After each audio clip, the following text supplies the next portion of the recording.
Hi. I'm here. Did you miss me? I am here. Wow. ちょっと make you guys a bit bigger. Hi. Oh shit, is that the I'll stop. Yeah, you better stop. No, you better stop. Hi, Miriri. Hi, Ohayoki. Ohayoki. Good morning, everybody. Good evening. Uh, good afternoon. Wherever you are, it is evening for me, so I will say good evening. Good evening, Yoki. Hi, here. I'm Mozi.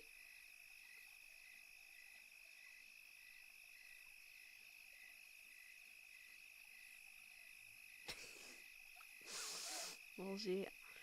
Mozi. Mozi, what am I gonna do with you, Mozi? Hi, everybody. Man, man. I think this is the first time I'm going to be doing a stream like this, a story reading stream. I know I did. I know I did some like story reading in my one and only ASMR stream. However, I don't think I've like done it by itself respectively. So I'm a little nervous, especially since I stumble over my words a lot. But other than that, I'm actually really excited to be doing a story reading stream because I've had this book since I was little and I've practically read nearly every story in it. And all of them are insanely entertaining. Now, when I say insanely entertaining, I mean some of them are pretty dark. I think some of the stories I'll be reading to you are dark. Especially this first one. It's not insanely dark, like, oh, you can't put that stuff on YouTube, but it does make me apprehensive when reading it. Just in case, Susan hates me. I have an image to keep up, But, I'm very, like, glad to be sharing this with you because this storybook has been a very huge part of my childhood. And I would always read the stories to bed, and yeah, they're not your ordinary fairy tales. Like, there is Jack and the Beanstalk in here, but a bit of a different take and rendition of it. Uh, Also, there might be a lot. These are not only like hold on one second, sorry. These are not only stories from America, but stories from all parts around the world.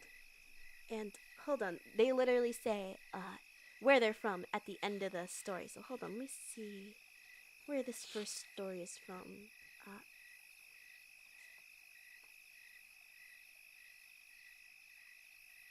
Actually, can't read this.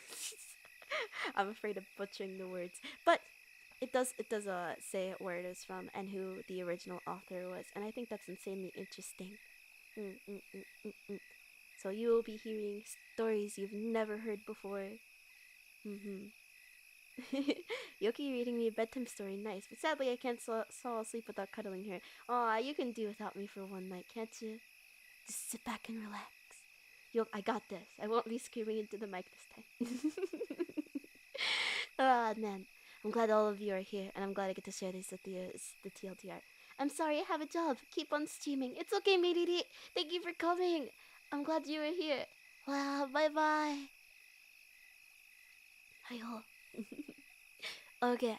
Um, so before I start all of this, because I don't want to jump right into it so soon, because as you can see, I have a story set list, and it took me a while to decide which stories were at least decently YouTube safe, and like that weren't too bloody. For instance, Bluebeard, that was very bloody. It was very descriptive, very grotesque.